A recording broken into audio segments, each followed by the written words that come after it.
qada setiap waktu. Siapa yang masa dia qada sembahyang, jangan buat sembahyang sunat. Macam mana besar pahala pun sunat. Macam mana besar pun sunat.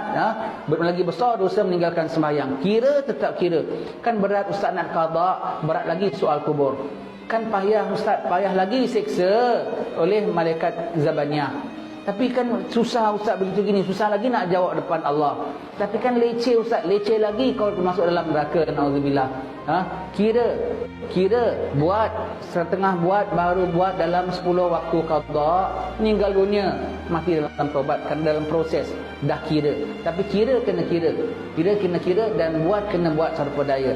Habis sembahyang tarawih macam mana, sembahyang duha macam mana, kita tak bilang awak jangan datang. Waktu duha awak datang, awak sembahyang.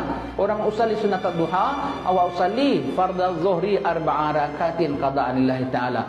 Orang usalli sunat tahiyatul masjid, awak usalli fardhu asri qada'an lillahi ta'ala. Orang usalli sunat tarawih, awak usalli fardhu subhi raka'ataini qada'an lillahi ta'ala. Imam rukuk, kita rukuk. Kalau tarawih tu saja boleh clearkan satu malam 12 sembahyang subuh.